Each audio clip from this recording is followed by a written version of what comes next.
الرحمن الرحيم الحمد لله رب العالمين الحمد لله الحمد لله الحمد لله اللهم صل على سيدنا محمد الفاتح لما أغلق والخاتم لما سبق ناصر الحق بالحق والهادي إلى صراطك المستقيم وعلى آله حق قدره ومقداره العظيم رب اشرح لي صدري ويسر لي أمري واحلل عقدة من لساني يفقه قولي. Assalamu alaikum wa rahmatullahi wa barakatuh. Chers frères en Dieu, chers amis, chers cheminants dans la voie d'Allah, dans la recherche exclusive de la satisfaction d'Allah et dans l'accomplissement, dans la recherche de l'accomplissement de nos actes d'adoration, comme le faisait et comme le voulait et comme l'a enseigné notre bien-aimé le prophète Sayyidina Muhammad sallallahu alayhi wa sallam. Nous sommes encore heureux de vous compter parmi nous en cette rencontre exclusivement dédiée à la prière. Mais comme on vous l'a dit hier on a fait la théorie de la prière, aujourd'hui on veut faire la pratique. Et cette pratique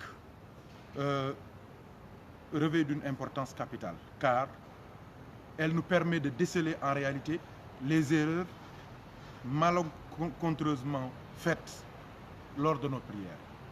Et nous demandons à Allah subhanahu wa ta'ala pour que cette entrevue qu'on a, cette rencontre qu'on a, soit la porte d'une miséricorde, d'un pardon et d'un rapprochement d'Allah subhanahu wa ta'ala et du prophète Sayyidina Muhammad sallallahu alayhi wa sallam. Donc comme on vous l'a dit, Inch'Allah ta'ala, nous allons, après avoir parlé de la purification, parler des grandes ablutions, des ablutions, parler des détails concernant, des grands détails concernant les ablutions, les grandes ablutions, les ablutions sèches et tout cela. Aujourd'hui, après avoir aussi parlé de ce qu'on appelle al-iqama, c'est cette formule qui annonce l'imminence de la prière.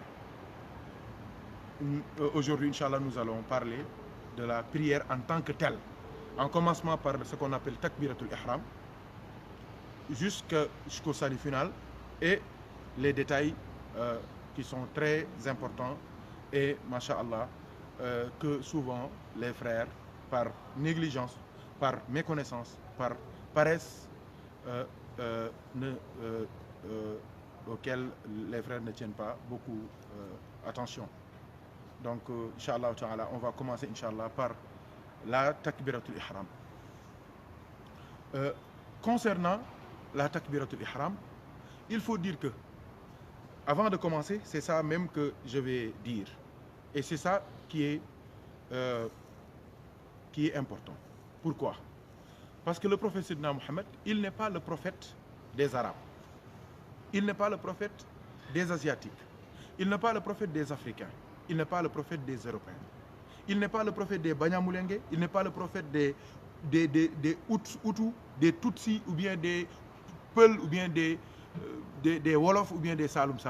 Le prophète Sayyidina Muhammad, il est le prophète des Vikings, des Irlandais, des Américains, des Chinois, des Africains. Il est le prophète de l'univers. Il a une mission universelle et universaliste.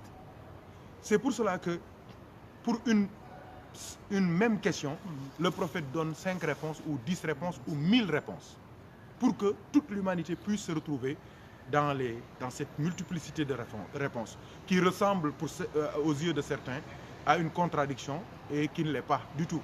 Est-ce que vous voyez ce que je veux dire? C'est-à-dire que donc si vous voyez, il y a un mazhab, une communauté, un pays dont une certaine façon de prier est usitée et utilisée, cela ne veut pas dire que le prophète ne l'a pas fait parce que tu ne l'as pas vu à la Mecque ou bien tu ne l'as pas vu en Irak ou bien au Maroc. Pour une même action, le prophète peut la faire, peut faire cette même action de plusieurs façons, pour que chacun puisse trouver son compte dans l'islam. Parce que dans l'islam, il y a des handicapés, il y a des malades, il y a des jeunes, il y a des gens qui ne sont pas forts, il y a des gens mutilés, il y a des gens balafrés. Donc le prophète doit faire beaucoup de postures pour que toutes ces catégories puissent se retrouver dans l'islam. Il y a des gens aussi qui ont des douleurs à la main. Tu peux voir des gens qui ont des douleurs à la main. Et ces douleurs peuvent les pousser à ne pas faire une certaine action qu'on a apprise que le prophète l'a faite. Qu'est-ce que je veux dire par là? Concernant, par exemple, ceux qui ouvrent la prière, Mohamed, c'est bon? Concernant ceux qui ouvrent la prière, la takbiratul ihram, tu peux lire un hadith où le prophète sallallahu alayhi wa sallam fait comme ça. Tu peux lire dans un autre hadith, le prophète fait comme ça. Tu peux lire dans un autre hadith, le prophète faire comme ça. C'est pour cela que, par exemple, dans le mazhab al-maliki, qu'est-ce qu'on dit? Comme ça, c'est valable, ça, c'est valable, ça, c'est valable, le mieux, c'est d'être au milieu des deux. Vous voyez ce que je veux dire? Soit tu mets tes mains sous tes oreilles, ou bien tu les mets au niveau de la hauteur des oreilles, et c'est valable. Donc quand tu vois quelqu'un qui fait comme ça, il ne faut pas le critiquer. Quand tu vois quelqu'un qui fait comme ça, il ne faut pas le critiquer. Quand tu vois quelqu'un aussi qui fait comme ça, il ne faut pas le critiquer. Parce qu'il y a des gens, leur formule magique, c'est quoi? Le prophète n'a pas fait ceci. Or, toi, tu n'as pas vu tout ce que le prophète a fait. Tu n'as pas lu tous les livres concernant le prophète. Il y a des millions de hadiths du prophète Sayyidina Mohammed. Toi, tu en as lu seulement un recueil ou bien 2 recueils. Il te reste des centaines de millions, des centaines de milliers de hadiths que tu n'as pas vus. Donc, si tu n'as pas la totalité du savoir, tu ne dois pas critiquer tout. Donc, c'est aussi simple. Aussi, l'islam, c'est une religion de douceur. Il y a des frères, quand tu les vois faire le takbiratul ihram, tu crois que c'est des commandos de l'armée. Ils croient qu'ils font le salut militaire. Allahu Akbar, comme ça. C'est pas comme ça. L'islam, c'est la douceur, c'est la modestie, c'est la simplicité. Il suffit de lever tes mains en direction de la Kaaba et de chercher les oreilles au minimum, hein, et de poser tes mains de manière très simple et très douce et très posée. C'est important. Aïwa, allons-y. Maintenant, après avoir fait la takbiratul ihram, qui est Allahu Akbar, il y en a qui baissent leurs bras, comme ça. Il y en a qui baissent leurs bras, comme ça. Et ils ont leurs droits, ils ont leurs références dans le Coran, dans la Sunna et dans les enseignements des grands savants de l'islam. Il y en a qui font comme ça, qui croisent leurs bras. Eux aussi, ils ont leurs références dans le Coran, dans la Sunna et dans les enseignements des grands savants de l'islam. Maintenant, il y a un groupe qui, chaque fois qu'on leur pose des questions sur la prière, la première formule qu'ils te disent, le prophète n'a jamais prié comme ça. Ce qui est totalement faux. Ce qui est un mensonge terrible. Un très grand mensonge dans l'islam. Parce que toute la Oumma ne peut pas se tromper. Tous les grands savants de l'islam ne peuvent pas se tromper. Et je vais donner les exemples et vous allez comprendre avec moi. Donc, ce qui est important avec moi, avant de continuer dans ce domaine précis des mains, ça ne fait pas que la prière soit exaucée. Allah ne regarde pas les mains, il regarde le cœur. C'est ça qui est important. Les mains baissées ou bien les mains levées, c'est pas ça qui est important. Imagine-toi quelqu'un qui est mutilé. Il ne peut pas lever ses mains. Quelqu'un qui est né sans bras. Donc s'il ne lève pas ses mains, il n'a pas prié comme le prophète le faisait? C'est du n'importe quoi. Toutes les deux se valent. Si tu fais ça, ta prière est exaucée. Si tu fais l'autre aussi, ta prière est exaucée parce qu'il y a des preuves. Et les preuves, ce sont les hommes. Qu'est-ce que je veux dire par là? Tu vas en Arabie Saoudite, dans certains pays, dans beaucoup de pays même, ils font comme ça. Parce que c'est dans leur culture, c'est dans leurs savants, c'est ça qu'ils ont vu. Mais il y en a d'autres qui ont appris d'une école, qui a appris du prophète sallallahu alayhi wa sallam, la prière, les mains basses, les mains baissées. Saïd ibn al-Musayyib, tout le monde le connaît. C'est le meilleur des gens qui ont suivi le prophète Mohammed. Il est resté pendant 40 ans, il n'a arrêté aucune prière à la mosquée. 40 ans, sans rater aucune prière. Il est respecté de partout dans le monde musulman. Il n'a jamais levé ses mains. Sayyidina Abu Bakr Siddiq, qui est la première personnalité après le prophète Sayyidina Mohammed dans l'islam, qui est incontesté et incontestable dans l'islam, il n'a jamais levé ses mains. Ça, c'est des exemples même qui sont très loin. Moi, je crois que le fait seulement de voir un maître comme Cheikh Ahmed Tijani, qui n'a jamais fait comme ça, suffit comme preuve. De voir un maître comme Cheikh Al-Hadi Omar Al-Fouti, qui n'a jamais prié comme ça, mais comme ça suffit comme preuve. Parce que c'est des gens qui ne peuvent pas vraiment être induits en erreur par des gens, par d'autres. C'est des gens qui sont branchés dans les livres, mais ils sont aussi branchés dans les lumières du prophète Sayyidina Muhammad sallallahu alayhi wa sallam. Cheikh Al-Hajj Malik, c'est la même chose. Cheikh Al-Hajj Abdoulaye Niass, c'est la même chose. Al-Hajj Mamadou Seydou Medina Gounass, c'est la même chose. Va à Medina Gounass, c'est 3 millions de personnes qui sont là. Tu vois personne comme ça. Et tu ne peux pas dire que leur prière n'est pas exaucée. Va partout, va au Soudan, va dans beaucoup de pays dans le monde musulman. Ils n'ont pas fait comme ça. Et pourtant, les gens, quand ils parlent de ça, ils ne pensent pas à ces grands hommes de l'islam qui ont toujours baissé les bras. Et ils ne peuvent pas faire ça par leur propre initiative. Mais ils l'ont vu de quelqu'un qui l'a vu, de quelqu'un qui l'a vu, de quelqu'un qui l'a vu, du prophète Sayyidina Muhammad sallallahu alayhi wa sallam. Donc, arrêtons ce terrorisme religieux, cette violence religieuse, de dire que ça c'est la sunna. Le prophète n'a pas. Le prophète, il a fait toutes les positions. C'est la même chose pour la takbiratul ihram. Le prophète a prié comme ça, le prophète a prié comme ça. Donc chacun suit ce qu'il voit que c'est ça la bonne voie. Qu'Allah exauce pour tout le monde, moi c'est ça qui m'intéresse. Parce que c'est très grave, certaines déclarations. Par exemple, nous dans la Tijaniya, mais il y a des grands muqaddam, des grands khalifs même de la Tijaniya, ils prient comme ça. Est-ce que moi qui prie comme ça, je vais dire que celui qui ne prie pas comme ça, sa prière n'est pas exaucée? Jamais je vais dire ça. Et pourtant, leur papa, il priait comme ça. Al-Hajj Ibrahim Niass, il priait comme ça. Et son père ne priait pas comme ça. Al-Hajj Hadi Touré, il priait comme ça. Pourtant, son maître, Cheikh Al-Hajj Malik, ne priait pas comme ça. Et il a pris son fils, un de ses illustres fils, il l'a donné. Et c'est Seigneur Hadi qui l'a éduqué. Je fais allusion à Al-Hajj Abdul Aziz. Pourtant, Al-Hajj Abdul Aziz, quand il est retourné à Tivaouane, il n'a pas suivi son maître, Seigneur Hadi Touré. Vous voyez ce que je veux dire? Donc, il y a des choses, il faut faire attention. Et en plus de cela, il est à noter que beaucoup, parmi ceux qui prient comme ça, ils ne l'ont pas fait depuis leur tendre jeunesse. Ils l'ont fait à un certain âge. Ils ont vécu 30 ans, 40 ans, 50 ans avant de voir un hadith ou bien une orientation venant de quelque part pour commencer à faire ça. Donc maintenant, que dire des prières qu'ils ont déjà faites comme ça?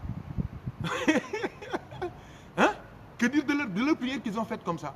Et maintenant, que dire des prières de leur papa, de leur grand-père qui ont fait comme ça?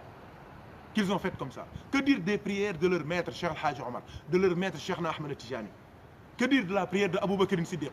Si Abou Bakr, sa prière n'est pas exaucée, quelle prière va être exaucée dans l'islam? C'est pas possible. Saïd ibn Musayyib, tout le monde le connaît. Donc ça, c'est des détails.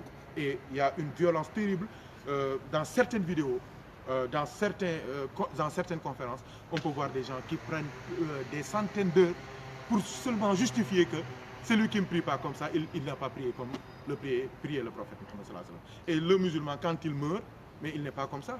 On l'enterre comme ça. C'est les chrétiens qu'on enterre comme ça. Tu vois, donc il y a des détails, il ne faut pas rentrer dedans. Parce que ça nous crée des problèmes. Aïe, on a fait le takbiratul ihram. Je crois que ça a été clair, Mohamed. Rafik, oui, c'est bon. Hein? On avance? Oui. Si j'ai laissé des choses aussi, Inch'Allah, je suis à l'écoute. Donc, après la takbiratul ihram, qu'est-ce qui vient? C'est la récitation de la Fatiha. Bon, pour la Fatiha, aussi, il n'y a pas de problème. Il y en a qui disent Bismillahir Rahmanir Rahim, Alhamdulillahi Rabbil Alamin. Il y en a qui disent Bismillahir Rahmanir Rahim, Alhamdulillahi Rabbil Alamin. Il y en a qui disent Alhamdulillahi Rabbil Alamin. Chacun avec ses références. Donc, là aussi, c'est la même règle qui s'applique pour ce que je viens de dire sur Alhamdulillah, sur le qabd et le sadl.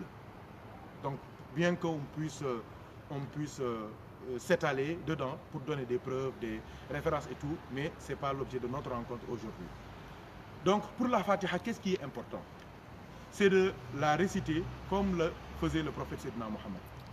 Qu'est-ce que je veux dire par là? Le prophète sallallahu alayhi wa sallam, il s'arrêtait à la fin de chaque verset. C'est ça qui est important dans la prière. C'est pas la beauté de la mélodie, c'est pas la beauté du récital. Ce qui est important, c'est cette concentration, cette quiétude, cette sakina que tu as en lisant le Coran. Bismillahir Rahmanir Rahim, alhamdulillahi Rabbil Alamin, Ar-Rahmanir Rahim. C'est comme ça que le prophète récitait. Il s'arrêtait au niveau de la fin des versets. Sallallahu alayhi wa sallam. Maliki yawmiddin, iyyaka na'budu wa iyyaka nasta'in, ihdina as-sirata al-mustaqim, sirata alladhina an'amta alayhim, ghayri al-maghdubi alayhim wala ad-dallin. Comme ça. Donc, quelle est l'erreur que beaucoup de frères font? C'est quoi?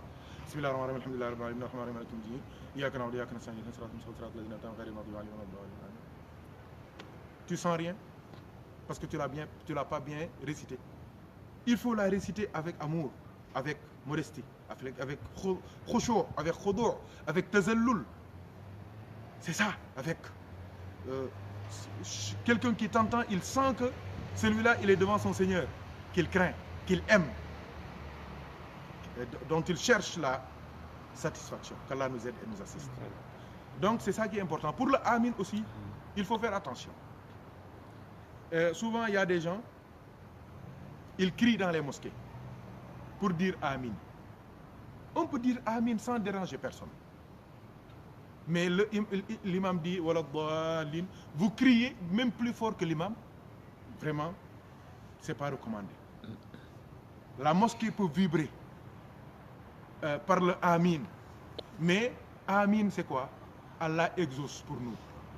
Istajib lana. C'est exauce pour nous. La mosquée peut vibrer par le Amin, mais la mosquée doit vibrer surtout par le cœur. Par le cœur. Par les cœurs. La mosquée doit surtout vibrer par les cœurs, non pas par le Amin, qui peut vraiment souvent faire peur. On peut dire Amin doucement. Il y en a qui disent Amin comme s'ils étaient au cinéma, ou bien comme s'ils étaient au Parc des Princes. Comme s'ils ont vu un trait. Mais ce n'est pas comme ça. Il faut être posé, il faut de la discipline, il faut du adab. Quand on se met à communiquer avec Allah, il faut parler, il faut communiquer avec douceur, avec simplicité, avec modestie. C'est ça qui est important. Donc, qu'est-ce qui suit la sourate? La sourate aussi, elle doit être lue comme la Fatiha. C'est la même chose, c'est-à-dire verset par verset.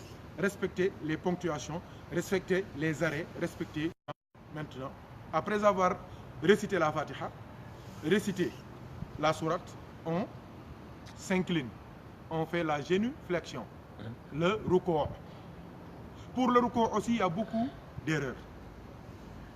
Je crois qu'il faut l'intervention du frère Thierno Omar pour montrer aux frères comment vraiment bien faire le ruku'. Bismillah, Thierno Omar. Donc, il a déjà... Même avant ça, il faut qu'on règle la position des pieds. Regardez bien. Moi aussi, je vais enlever mes chaussettes comme ça. Tout sera visible, Inch'Allah. Aïwa. Mais il y a des frères, quand ils prient, ils écartent leurs pieds. Et ça, c'est très grave. Écarte. Tiens, vas-y. Ça, c'est de n'importe quoi. Et quand tu leur dis, ils te disent que le prophète le faisait comme ça. Le prophète ne peut pas être incorrect. Et ça, c'est de n'importe quoi. Avec ça, comment tu peux même prier? C'est de n'importe quoi. L'islam, c'est la religion du juste milieu, Tcherno. C'est la religion du juste milieu. Donc ça, c'est pas normal. Même moins que ça, c'est pas normal. Il y a aussi une très mauvaise position que certains aussi frères font, c'est de rassembler les pieds, de coller les pieds. Ça aussi,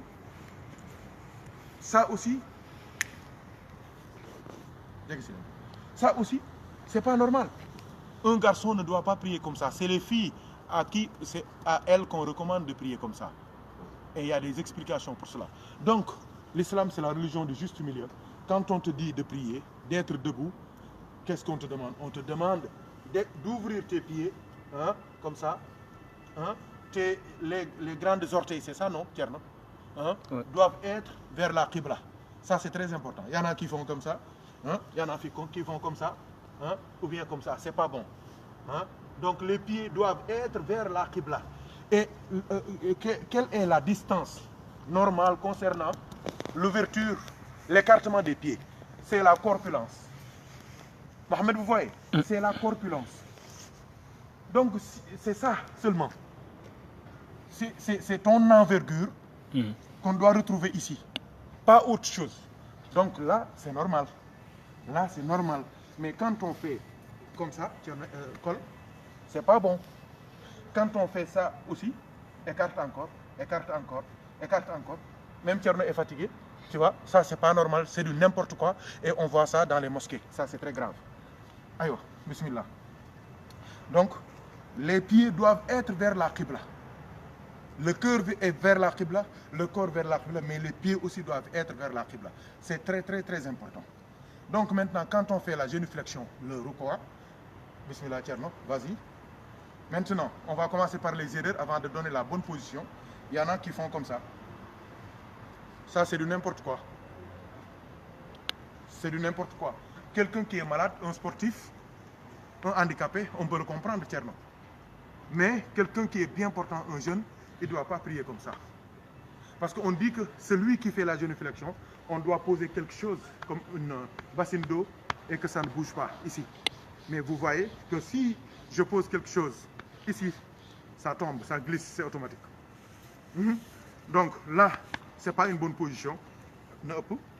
Là aussi, c'est de n'importe quoi. Il y en a qui aiment tellement se courber qu'ils font comme ça. Ça aussi, c'est pas bon. C'est du n'importe quoi. Hein? C'est des choses que eux-mêmes ont créées. Mais on ne verra jamais ça dans la sunna ou bien dans les enseignements du prophète Sidna Mohammed sallallahu alayhi wa sallam. Parce que l'islam, c'est la religion du juste milieu. Ça, il faut se rappeler toujours de ça. Donc ça, c'est pas bon. Aïwa. Maintenant, aïwa, la bonne position, c'est ça. Il faut, ça c'est les mathématiciens à qui je m'adresse. Il faut que ça soit perpendiculaire. Perpendiculaire, c'est ça. Vous voyez, regardez ma main. Toute droite, comme ça. Regardez ici. Hein? Il y a une sorte d'équerre, n'est-ce pas? C'est une équerre, non? On parle d'équerre. Ça doit être perpendiculaire. Un angle droit. C'est ça, un angle droit. On veut un angle droit ici. C'est très important. Donc, pas comme ça, c'est pas bon. C'est trop. Pas comme ça, c'est trop. On est au juste milieu. Là, on peut poser des choses et ça tombe pas. Hein? J'espère que je te fais pas mal. Hein? Donc, c'est ça. Et venez ici aussi. Regardez ici. Aïwa, Tcherno l'a bien fait. Le prophète sallallahu alayhi wa sallam, on dit que quand il faisait la génuflexion, il tenait ses genoux. Kalqabidi. Il le tenait comme quelqu'un qui prenait bien ses genoux. C'est comme ça. On doit avoir les doigts bien éparpillés comme ça, écartés dans l'intention de bien tenir, hein, de tenir le genou. C'est important, comme ça. Donc pas faire comme ça. Il y a beaucoup de choses que les frères font, c'est des erreurs. Donc, là aussi c'est pas bon. Là aussi c'est pas bon. Hein? Donc là aussi c'est pas bon. Là aussi, tiens, donc il faut tenir comme si on le tient. On s'agrippe sur les genoux. C'est très important. Aïwa. Je crois que j'ai rien laissé. Donc maintenant, qu'est-ce qui est important? Pour le ruku', on fait Subhana Rabbiyal Azimi wa bihamdihi. Subhana Rabbiyal Azimi wa bihamdihi. Subhana Rabbiyal Azimi wa bihamdihi. Soit c'est 3 fois ou bien 6 fois. Si c'est 3 fois, c'est très lent. Si c'est 6 fois, ça peut être un peu rapide. Wassalam. Mais le minimum, c'est 3 Subhana Rabbiyal Azimi wa bihamdihi. Alors maintenant, on se relève. Et ça aussi, il y a beaucoup de frères qui font des erreurs parce qu'ils ne savent pas se relever. Parce qu'eux, ils mettent pas un temps de pause. Et quand on se relève, on dit Sami'a Allahu liman hamida. Rabbana wa lakal hamd. Ce Rabbana wa lakal hamd maintenant, beaucoup de frères musulmans ne le font plus. Surtout au Sénégal. Pourquoi? Parce que pas bi jot li lañuy déglu muy wax Rabbana wa lakal hamd. Et nous tous nous devons dire Rabbana wa lakal hamd. Surtout quand on prie en solitaire. Quand on prie seul. Quand tu dis Sami'a Allahu liman hamida, tu dois dire Rabbana wa lakal hamd. Et quand on se lève, se gâte, de la génuflexion, quand on se relève, Sami'a Allahu liman hamida, Rabbana wa lakal hamd. Donc, il faut au moins 30 secondes pour se relever et être comme ça, se remettre tout debout. Donc, sëggal ga siggi bu jaarul yoon ma gis subhaana rabbil azim ñetti yoon waaw ñetti yoon sigil su jootal gaaw c'est de n'importe quoi, c'est pas comme ça. Jugaatal yàlla fay la, levez-vous encore, hein? Tu vois, c'est pas comme ça. Beaucoup de frères, c'est ça qu'ils font, et ça c'est très dangereux. Donc quand tu fais ta génuflexion, ton rukû, hein, quand tu te relèves de ce rukû, tu te mets debout jusqu'à que tout ton corps soit posé droit, comme ça. Et c'est là que tu fais ton sujoud, la prosternation. Et maintenant, comment faire la prosternation? Comment faire la prosternation? Et c'est très important. Là aussi, il faut se concentrer. Tcherno, comme ça un peu. Bismillah, sujootal. Aïwa, aïwa. Relevez-vous, s'il vous plaît. C'est important ce que Tcherno a fait. Il y a beaucoup de frères qui ne le savent pas. Donc, pour faire une très bonne prosternation, un très bon sujoud, il faut que c'est tout le corps qui y va, mais que tu mets tes mains d'abord. Ça t'aide. Et même pour te relever après, on va voir ça. C'est très important. Donc, allez-y, Tcherno, bismillah. Togatal. Voyez? Doucement. Maintenant, on fait le sujoud. Aïwa, relevez-vous. Pour le sujoud aussi, j'ai oublié, ça, il faut me le rappeler. Parce que toutes les actions que tu fais, que ce soit le sujoud que tu fais, donc les paroles doivent être accompagnées par les actions. Ça, c'est très important. Jëf yi day ànd ak wax yi. Donc la prière, c'est des aqwal et des afal mukhassasa. Donc les paroles doivent accompagner les actions. Donc quand tu dis Allahu Akbar pour faire le sujoud, Tcherno bismillah, waxal da ngay waxaale di demaale. C'est ça qu'on fait. On vient pas pour dire Allahu Akbar. Non. On accompagne l'action. Il y a une séparation entre la parole et l'action dans une seule condition, et on va voir ça, Inch'Allah ta'ala. Donc, toutes les autres conditions, on accompagne la parole avec Subhana Rabbi al-Azim, Subhana Rabbi al-Ala, Sami'a Allahu liman hamida, Allahu Akbar. C'est comme ça. Bismillah, on fait le sujoud. Maintenant, concernant le sujoud, c'est quoi en réalité? C'est le fait de poser son front, qui est une obligation, et son nez.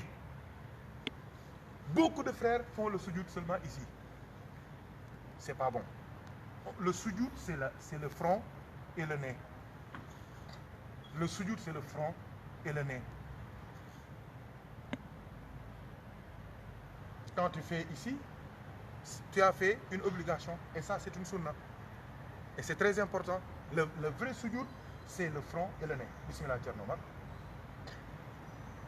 Donc, vous voyez, le sujoud, c'est le front et le nez. Pas comme ça. Ça, c'est pas bon. Faire aussi pour le nez seulement, c'est pas bon. Parce que ça, je sais pas, on comprend pas. Ça, c'est très dangereux. On comprend pas. Aïwa. Là aussi, il faut qu'on revoie aussi pour les mains. On dit que quelqu'un qui fait le sujoud, en réalité, s'il fait son sujoud, il doit le faire entre ses deux mains. Pour que quand on coupe son oreille, avec un couteau par exemple, que ça tombe sur ses mains. Tcherno bismillah. Donc c'est comme ça. Aussi simple. Taf. Quand on coupe, ça tombe là. Quand on coupe, ça tombe là. C'est pas la peine de faire comme certains frères le font. Comme ça. Qui écartent. Comme si la mosquée leur appartient. C'est pas normal. C'est du n'importe quoi. C'est pareil pour les... Hein? Il faut faire très attention concernant ça. Il y a des frères maintenant, même avec ça, ils accompagnent l'écartement ici. Hein? Ça, c'est du n'importe quoi. Quelqu'un qui prie comme ça. Et tu lui demandes, il te dit que ça, c'est la sunna. Est-ce que le prophète peut prier comme ça, cette position-là? Ça, c'est la position du prophète? Ça n'a pas été la position du prophète. Parce que c'est pas beau. C'est pas beau. Hein. Le prophète, c'est la source de toutes les beautés. Sallallahu alayhi wa sallam. Et c'est pas normal. Et même Tcherno aura des problèmes pour se relever. Regardez. Dougal Tcherno. Hein? Tu vois? On dirait du net. Moi, je ne peux même pas expliquer. C'est très grave. Tcherno, bismillah, retourne à ton sujoud. Ici, venez ici. Ça, c'est très important. Beaucoup de frères ne prennent pas en considération cela. C'est-à-dire les pieds. Quand on fait le sujoud, les pieds doivent être comme ça. Regardez bien, comme ça. C'est comme ça que ça doit être. Quand on fait le sujoud, les pieds... C'est ça, comme ça. Comme ça. Je crois que vous l'avez bien filmé. Hein? Donc beaucoup de frères font comme ça, d'autres font comme ci. Mais c'est comme ça, le prophète le faisait comme ça, sallallahu alayhi wa sallam. Je crois que c'est clair. Maintenant, on se relève de notre sujoud, Tcherno bismillah, on se relève, on doit s'asseoir, parce qu'on est à la première raka. Donc, quand on s'assoit aussi, on doit s'asseoir comme ça. Donc, le pied gauche, on s'assoit dessus. Regardez bien, on s'assoit dessus. Et le pied gauche, le pied droit est comme ça. J'espère que vous voyez bien, vous filmez bien. Hein? Non, comme ça, Tcherno. Ah, oui, là, c'est pas bon. Là, c'est pas bon. À moins que tu aies des problèmes de pied, que tu sois handicapé ou malade. Hein? Là aussi, c'est pas bon. Il y en a qui font comme ça. On fait comme ça parce que le prophète sallallahu alayhi wa sallam faisait comme ça. D'accord? Aïwa. Qu'est-ce qui suit? Maintenant, on fait encore un autre sujoud, du sujoudat. Tu vois, Tcherno, comment il a remis c'est comment on les appelle? Baramitanki. Ses doigts. Ses doigts. Hein? Donc, voyez. Les orteils. Je crois. Ses orteils. Ses orteils. Ses orteils, je veux dire. Donc, là, c'est clair. Il fait la même chose pour le sujoud encore. Maintenant, on a fait le premier raka. Est-ce que vous... Venez là, devant. Je vais montrer quelque chose de très important. Alors, bismillah. On se relève. Est-ce que vous avez remarqué que Tcherno, hein, en faisant le premier sujoud, en se relevant du sujoud, Tcherno, qu'est-ce qu'il a fait? Il n'a pas fait comme ça. Pourquoi? Parce que dans la prière de 4 rakas, on fait comme ça que 2 fois. Beaucoup de frères sénégalais, chaque fois qu'ils font comme ça, Allahu Akbar, Allahu Akbar, Allahu Akbar, Allahu Akbar. Non. On tient l'index, le doigt, qu'une seule fois, si c'est une prière comme Fajr. Si c'est Timis ou Gay, ou Asr, ou Maghrib, ou Aïcha, on tient seulement les doigts combien de fois? 2 fois. 2 fois. C'est quand tu fais le tashahhud, quand tu fais le taya. Beaucoup de frères le font. Et Inch'Allah, à la fin, je vais montrer comment faire cela. Aïwa, maintenant, on a fait notre premier rakat. On a fait notre premier sujoud. On s'est relevé. On a fait l'autre sujoud. Maintenant, on est au deuxième rakat. Hein? Ou bien, on a fait un deuxième sujoud. Donc, quand on fait un deuxième sujoud, on ne s'assoit pas, on se relève. On se relève. Maintenant, se relever aussi, c'est une technique. Tu fais Subhana Rabbiyal A'la wa bihamdihi 3 fois ou bien 6 fois. Hein? Et tu te relèves. Maintenant, tu essaies de te lever. C'est ça. Il y a beaucoup de frères maintenant, quand ils se relèvent, ils font comme des enfants en pleine forme. Djugal djugu gaay.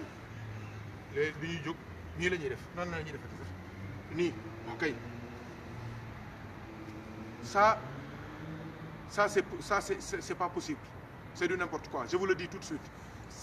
ah refais le Thierno pour que les frères puissent bien voir ah su jootal ne leen ni kuy jóg jógal seen jóg yooyu jógu fowukaay yooyu ça c'est du n'importe quoi. Tu peux même perdre tes ablutions en faisant ça. Si, il faut être correct. L'islam, c'est une religion de correction. C'est des actions brusques. Ça peut être fatal. Hein? Tu te relèves de manière disciplinée. C'est-à-dire que quand tu fais ton sujoud, ce sont tes mains qui sont en premier lieu sur la terre. Quand tu te relèves aussi, hein, ce sont tes mains aussi. C'est comme ça. Bismillah, lève-toi. Comme ça. Ah oui. Ça, c'est une erreur aussi monumentale. Le prophète sallallahu alayhi wa sallam disait, ah oui, merci Thierno. Le prophète disait, il ne faut pas faire votre sujoud et vous faisiez vos bras comme le chien le fait. C'est pas bon. C'est-à-dire de poser tout le bras, tout le long du bras, ici par terre. Ça, on ne fait pas ça. C'est interdit dans l'islam. Le prophète nous l'a interdit. Donc c'est la paume des mains qui fait le sujoud. Donc il doit y avoir une ouverture ici. C'est un angle là, quoi? Angle aigu. Angle aigu ici. Hein? Un angle aigu. Ah tiens, non, quand même, machallah. Hein? C'est Mohamed qui dort. Un angle aigu ici, au niveau des aisselles. Hein? Donc jamais ça par terre, jamais. Allez, bismillah, lève-toi maintenant. Djougal. Non, djouk normal, on l'a déjà fait, non? Si. Ouais, fais le djouk normal. Relève-toi comme il le faut. C'est ça. Ça, un jeune peut le faire, une personne âgée peut le faire, une femme peut le faire, un homme peut le faire. Et moi, souvent même, je conseille aux frères de diminuer un peu, d'atténuer la distance. C'est-à-dire que, vas-y Thierno, tu fais comme ça, avant de te lever, tu diminues ici un peu. Et là, tu te lèves. C'est parfait. Tu vois, c'est correct. Et ne pas faire comme certains le font, au nom de la sunna. Et c'est une sunna que seulement les jeunes peuvent faire. C'est pas une sunna. C'est pas une sunna. La sunna du prophète, c'est pour tout le monde. Pour les vieux, pour les personnes âgées, pour les jeunes. C'est ça. Donc, on fait notre... Je me demande une question aussi. Rapprochez-vous un peu.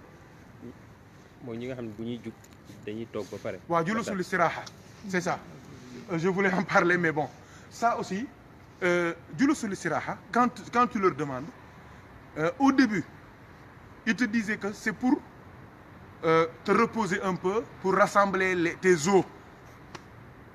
Mais un jeune qui peut courir 7 km, il n'a pas besoin de Djulusul Istiraha. Peut-être un vieux de 70 ans, de 80 ans, de 90 ans, on peut parler de Djulusul Istiraha. Par la suite, ils disent que ça, c'est le prophète qui faisait comme ça. Ça, c'est d'autres problèmes. L'essentiel, c'est que quand ils parlent de Djulusul Istiraha, c'est une assise pour se reposer. Nous, on n'est pas fatigués pour nous reposer. On prie comme on l'a appris dans les livres. Eux, ils ont leur référence dans ce Djulusul Istiraha, mais on ne le fait pas. Parce qu'il y en a qui ont commencé par ça. Maintenant, il y en a même, en faisant le Djulusul Istiraha, en se relevant, ils font comme ça encore. Ils créent des choses dans l'islam qui n'ont aucune fondation, aucun fondement dans les livres qui sont reconnus et enseignés partout dans le monde musulman. Qu'Allah nous aide et nous assiste. Donc là, on est à la deuxième rakat. Merci de la remarque, Haj Mohamed. Deuxième rakat, on récite la sourate, on récite Fatiha, on récite la sourate. Hein? Comme je vous l'avais dit, toutes les actions doivent être accompagnées par l'Allahu Akbar. Donc quand tu te relèves, c'est Allahu Akbar. Allahu Akbar. Hein? Donc les seules fois où le Allahu Akbar n'est pas accompagné par l'action, c'est quand tu fais le takbiratul ihram. Takbiratul ihram, il n'y a pas d'action que tu fais, sinon lever les deux mains. D'accord? À la deuxième rakat, quand tu te relèves, sujjóotal, yaa ngi sa ñaar rako, relève-toi, Thierno, bismillah, non, relève-toi, jugal taxaw, imu dara. Là, pour les autres actions, tu dis Allahu Akbar pour te relever. Mais pour la deuxième raka, on te demande de se tenir debout, de te tenir debout avant de dire Allahu Akbar. C'est la seule remarque à faire. Ayo, on a récité notre Fatiha, on a fait notre ruku comme il le faut, masha'Allah. On s'est relevé, on se tient debout, masha'Allah. On fait notre sujoud, masha'Allah. On se tient comme ça, masha'Allah. Il n'y a pas de yëngal doigt, il n'y a pas de bougement de doigt. Non. On fait le sujoud. Alhamdulillah. Maintenant, qu'est-ce qu'on fait? On est à la deuxième raka. Qu'est-ce qu'on fait, Mohamed? On s'assoit. On s'assoit. Aïe, on s'assoit. taaya. Là, venez ici. Vous êtes obligés. Vous êtes obligés. Allez derrière, comme d'habitude. Donc, là, Thierno Mohamed, il a l'habitude de faire comme ça. Mais quelle est la sunna du prophète Sayyidina Muhammad sallallahu alayhi wa sallam au niveau de la deuxième raka'at et la quatrième raka'at?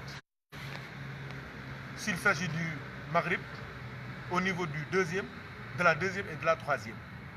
S'il s'agit de la salat al-subh, le matin, il s'agit de la deuxième raka'at. Donc, qu'est-ce que le prophète faisait, sallallahu alayhi wa sallam? Ça, c'est valable, on l'avait déjà vu. Hein? On s'assoit là, on met ici. La sunna maintenant, c'est quoi? C'est ça. C'est ça la sunna du prophète, sallallahu alayhi wa sallam. Donc, certains sont exemptés comme Mohammed. Hein? Donc, mais le savoir, c'est important pour les enfants, pour ceux qui vous demandent. Donc, la deuxième rak'at, on doit faire comme ça. J'espère que vous avez pris ici, Mohammed. Hein? Donc, ici, ça, c'est comme avant. Maintenant, on prend le pied gauche et on le met au niveau, sous le... Ça, c'est quoi? Ça, c'est le tibia, non? Hein? Oui. Limoylan. Tibia, tibia. C'est le tibia. Donc, c'est ça. Jégal ma de tukulóor sama tànk yi laa waroon wane waaye xam nga tànk yi dafa xaw a jàpp tamit tuuti. Donc, on fait comme ça. Ici, le pied gauche est là.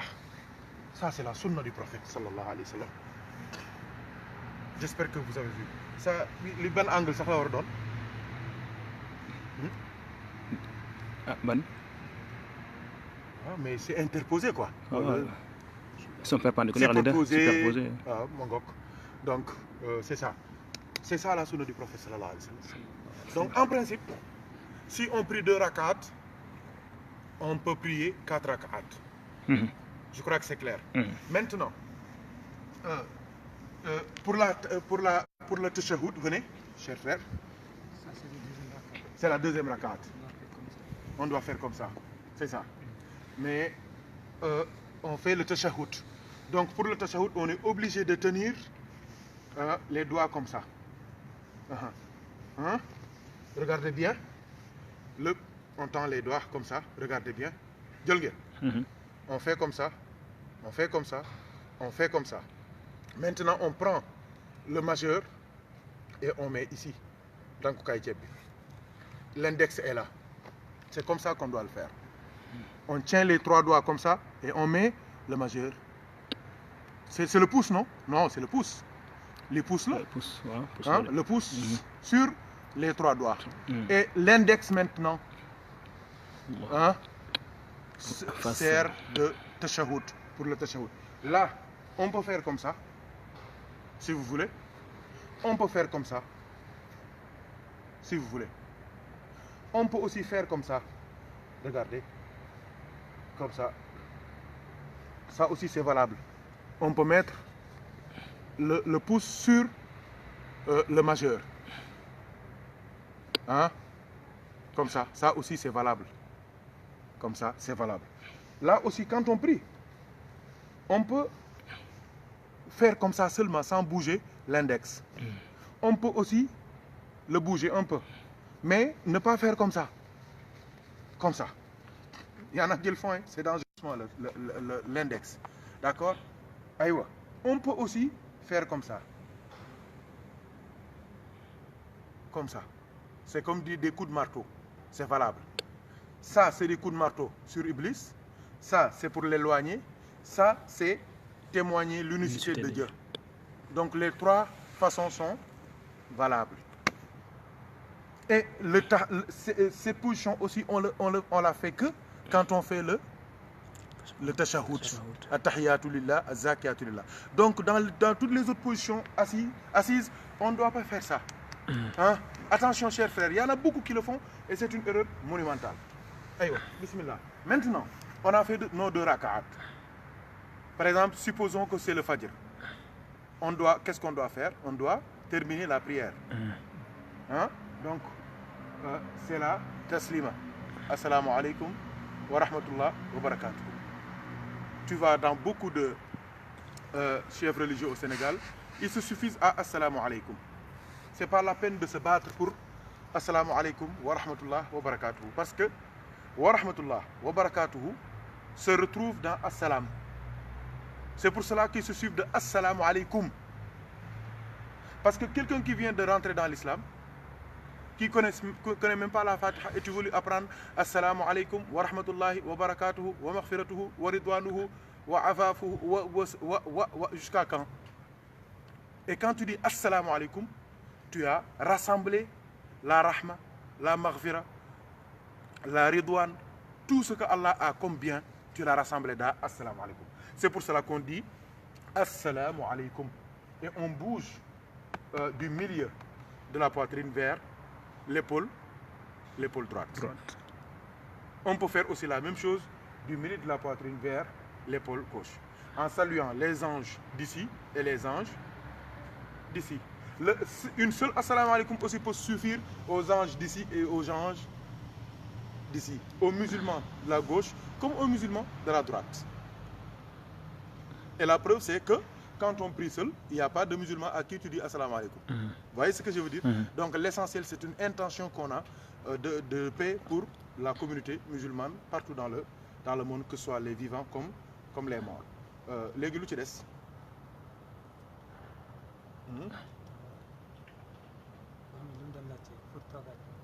Julusul istiraha.